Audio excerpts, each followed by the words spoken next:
பிஸ்மில்லாஹிர் ரஹ்மானிர் ரஹீம்.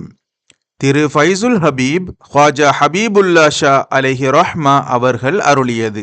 அத்தியாயம் 20. நித்தியானந்த ஈடேற்றம் ஞானமின்றி கிட்டாது. அகச்சுத்தியடைந்த மொமின்களின் கல்பு அழிவதில்லை. அவர்களின் ஞான ஜோதி சிறிதும் குன்றாமல் மரணத்திற்கு பின்னும் அவர்களுடன் நிலைத்திருக்கும். இதுவே நித்திய வாழ்வு என்று சொல்லப்படுகின்றது. இந்த ஆத்மீக நித்திய ஈடேற்ற வாழ்வு ஞான கல்வியின்றி எவருக்கும் கிடைக்கப் பெறாது. இவ்வாழ்விலே சிலர் வேறு சிலரை விட சங்கை பொருந்தியவர்களாக இருக்கின்றார்கள்.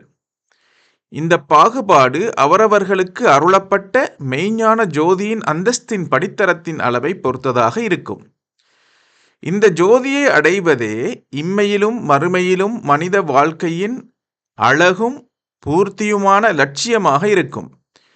இந்த ஞான ஜோதி மேல்கூறப்பட்ட அகத்திற்கேயன்றி மற்றெந்த உறுப்புக்கும் அருளப்பட்டில்லை.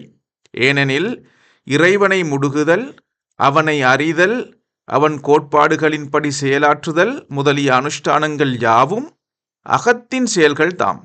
மற்ற உறுப்புக்கள் அதற்கு கீழ்ப்படிந்து பணி செய்யும் தொண்டர்களே ஆகும்.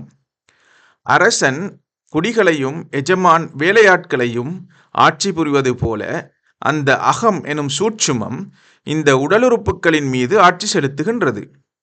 ஏவல் விலக்கல் எனும் கட்டளைகளை கடமையாக்கப்பட்டது இந்த அகம் என்ற கல்புக்குத்தான். அல்லாஹ் அல்லாததை விட்டும் காக்கப்பட்ட பரிசுத்த தன்மை பெற்ற அகமே இறைவனால் ஏற்றுக்கொள்ளப்படும். அல்லாஹ் அல்லாதவைகளுக்கு இடமளிக்கப்பட்ட அகத்துக்கும் அல்லாஹுவுக்கும் இடையிலே திரையிடப்பட்டு விடுகின்றது. அல்லாஹ் அல்லாதவைகளுக்கு இடமளிக்கப்பட்ட அகத்துக்கும் இறைவனுக்கும் இடையிலே திரை ஏற்பட்டு விடுகின்றது. இந்த திரை போடப்பட்ட அகத்துக்கே மறுமையிலே கேள்வி கணக்குகள் உண்டு.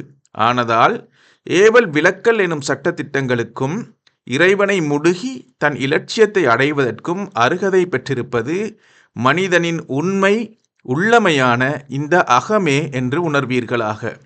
இந்த விஷயங்களின் விவரங்கள் காமிலான செய்கை அடைந்து அவர்களின் உபதேசப்படி நடந்து உணர வேண்டியவைகளாகும்.